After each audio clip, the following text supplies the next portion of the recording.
السلام علیکم ورحمۃ اللہ وبرکاتہ۔ دوستو، آج ہم پھر آپ حضرات کے لیے لے کر حاضر ہوئے ہیں قاری حنیف ملتانی رحمۃ اللہ علیہ کا بیان۔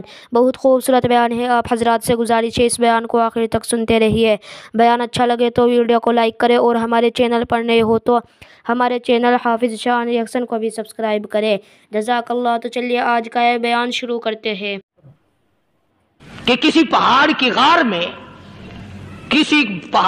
غار میں ایک اللہ والا رہتا تھا اور اللہ اللہ کرتا تھا ہر وقت۔ اللہ کی طرف سے کھانا آ جاتا تھا اور وہ کھا لیا کرتا تھا۔ تو خدا امتحان بھی کرتا ہے، آزمائش بھی کرتا ہے۔ دعا کیا کرو اللہ ہماری آزمائش نہ فرمائے، ہم لوگ آزمائش کے قابل کہاں ہیں۔ تو اللہ پاک نے جب اس اللہ والے کی آزمائش فرمائی تو 3 دن تک کھانا نہ آیا، 3 روز تک کھانا نہیں آیا۔ جب نہیں آیا تو بھوک نے ستایا، اور جب بھوک نے ستایا تو پریشانی ہوئی، اور جب پریشانی ہوئی تو دل میں خیال آیا کہ اب میرے لیے سوال کرنا جائز ہو گیا، اب تو میں بالکل بھوک نے تنگ کر دیا مجھے۔ تو پہاڑ سے نیچے اترے اور جا کر کے ایک مکان پہ سوال کر دیا، اور سوال یہ کیا کہ اللہ نام پہ مجھے کھانا چاہیے۔ ان گھر والوں نے 3 روٹیاں دے دی، ان گھر والوں نے 3 روٹیاں دے دی، اور یہ اللہ کا ولی لے کے چل دیا۔ تو جس گھر سے 3 روٹیاں ملی تھی ان کے یہاں ایک کتا بھی تھا، وہ اس ولی کے پیچھے پیچھے لگ گیا اور بھونکار قریب تھا کہ کاٹ کھائے پھاڑ کھائے۔ اللہ کے ولی نے سوچا کہ یہ تو بڑا ظالم کتا پیچھے لگ گیا، 1 روٹی اس کو پھینک دوں، 2 مجھے کافی ہو جائیں گی، یہ اپنا اس کی ہلے لگ جائے گا، مشغول ہو جائے گا، میں نکل جاؤں گا۔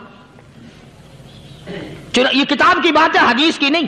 تو نفحۃ الیمن کتاب میں واقعہ یوں لکھا کہ کتا 1 روٹی کھا کے پھر بھاگ کے اس ولی کو مل گیا اور بہت بھونکار کاٹنے کے قریب ہوا۔ تو پھر اللہ کے ولی نے سوچا کہ یار 1 ہی روٹی کافی ہو جائے گی، یہ تو پھر ظالم پیچھے ہو گیا۔ اس نے دوسری روٹی بھی اس کو پھینک دی۔ اللہ کی شان، کتا دوسری روٹی کھا کر کے پھر ولی کے پیچھے پیچھے۔ اس نے سوچا ایسی روٹیوں سے تو یوں ہی بھلے، وہ تیسری بھی پھینک دی، کتے نے تیسری بھی کھا لی، اور جب تیسری روٹی کھا کے کتا بھونکا، اب ولی کھڑا ہو کر غصے میں آ گیا اور کہنے لگا او کتے تجھے شرم نہیں آتی؟ عربی کا لفظ ہے وَمَا عَدِيمُ الْحَيَا، اور بغیرت کمینے، تیرے مالک نے 3 روٹیاں دی تھی، جس دروازے پہ تو رہتا 3 کھا لی، پھر بھی بھونکتا ہے۔ 3 روٹیاں میں نے تجھے دے دی، پھر بھی بھونک رہا ہے۔ تو یوں لکھا اس کتاب میں کہ اللہ پاک نے کتے کو بھی زبان دی، اور وہ یہ کہنے لگا کہ ولی صاحب ذرا ٹھہرو، خود فیصلہ کرو، تم بے غیرت ہو یا میں بے غیرت ہوں؟ فیصلہ جناب کریں، میں کتا ہوں، آپ ولی ہیں، جنت کے کھانے کھائے، ارے 3 دن نہ ملا تو آدمی کے دروازے پہ آ کے ماتھا گھسایا، جھولی پھیلائی، بھیک مانگی، مجھ سے قسم لے لو میں کتا ہوں، کئی مرتبہ 8 دن ٹکڑا نہیں ملتا، قسم لے لو اس دروازے کے سوا کبھی کسی دوسرے دروازے پہ نہیں گیا میں۔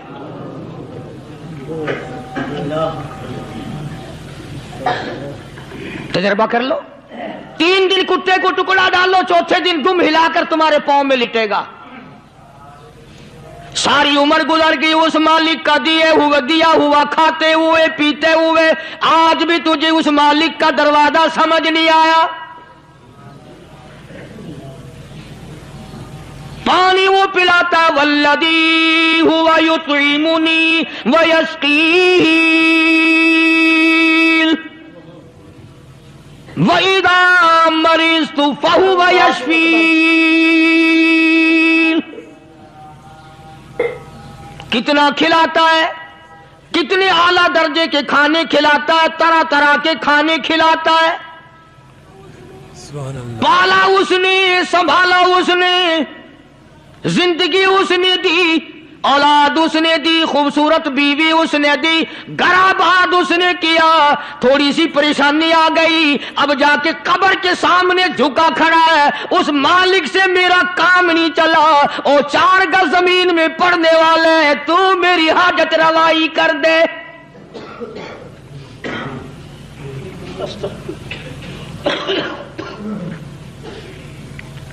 کون سے ولی نے یہ تعلیم دی، کون سے ولی نے یہ ترغیب دی؟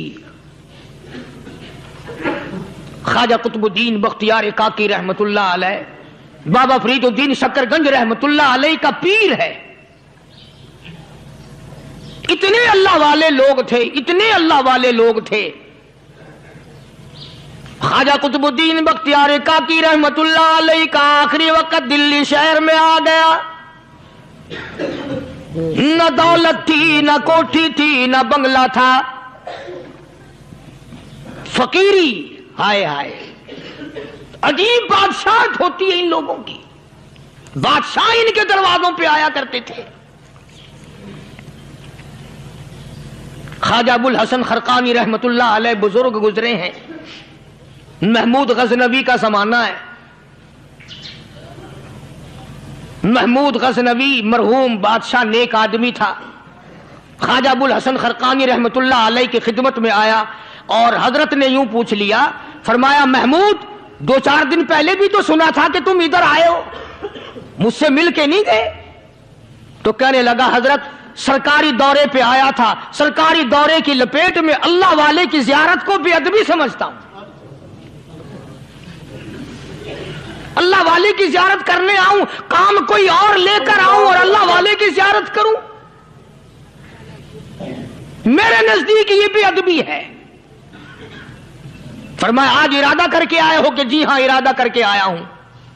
باتیں ہوتی رہی. محمود کہنے لگا حضرت آج بہت بڑا کام لے کر آیا ہوں، دعا فرماؤ. سومناتھ کے مندر پہ حملے کا ارادہ ہے. 70 راجاؤں کی فوج آئیں گی، 70 بادشاہوں کی فوج آئیں گی، 70 راجا ہندو اپنی فوج لے کر آئیں گے. میں اکیلا مسلمان مقابلے میں آؤں گا. دعا فرماؤ وہ قادر کریم مجھے فتح عطا فرمائے. کیسی نیت لے کر آیا کرتے تھے بادشاہ لوگ فقیروں کے دربار میں. آج تو اگر کسی ولی کے پاس بھی جاؤ گے، میں نے مولانا عبید اللہ انور مدذلو سے پچھلے دنوں عرض کر دیا، میں نے کہا حضرت آپ اپنے گھر میں ہی رہتے ہیں، باہر نہیں نکلتے، کئی دن لوگوں کو نیکی ملے گی، زیارت ہوگی. تو فرمانے لگے قاری صاحب آپ کو کیا پتا ہے، بس اسی کام کے لیے لوگ آتے ہیں. ہماری اینٹ پڑ دو، ہم نے مکان بنانا ہے، ہمیں دکان کا تعویذ دے دو، ہمارے پیچھے دشمن لگ گیا، ہمارا مقدمہ ہو گیا. اور یوں تو کہنے کوئی بھی نہیں آتا، دعا کر دو اللہ میری قبر میں بھلائی فرما دے.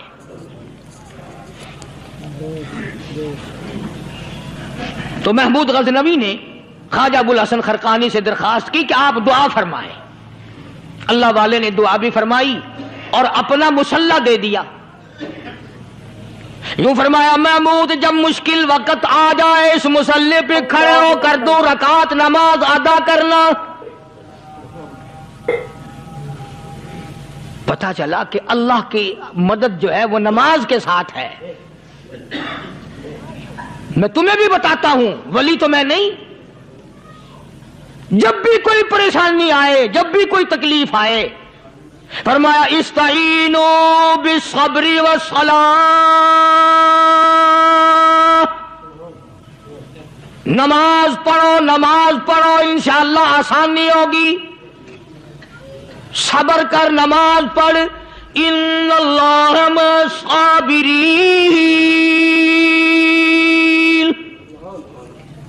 اللہ پاک صبر کرنے والوں کا ساتھی ہے. صبر بھی کرتا جا، نماز بھی ادا کرتا جا. جس سے تیرا بگاڑ ہے یوں بھی سوچتا جا میری طرف سے کوئی ظلم نہ ہو جائے، میں مارا جاؤں گا. اللہ ساتھ لے کر چلا گیا اور اپنی فوج کو لے کر کے سومناتھ کے مندر پہ حملہ کر دیا. مسلمان فوج بڑا سفر کر کے آئی تھی، دور سے آئی تھی، تھکی ہوئی تھی، چور چور تھی. اتنے حالات نہ تھے، اتنے ہتھیار نہ تھے. 70 راجاؤں کی فوج کے مقابلے میں مسلمانوں کو شکست ہو گئی. محمود غزنوی کو خبر دی گئی بادشاہ شکست ہو گئی. محمود نے 2 رکعت نماز ادا کی. اور یہ بھی بتا دوں اللہ والوں کا اتنا ادب کیا محمود غزنوی نے کہ اس مسلح پہ کھڑے ہو کر نماز نہیں پڑھی، اس کو سر کے اوپر رکھ کے نماز پڑھی. مسلح اللہ والے کا سر پہ رکھ لیا اور نماز پڑھی خدا کے حضور میں. اور پھر سر سجدے میں رکھ دیا. میرے پروردگار بے نیاز خالق و مالک،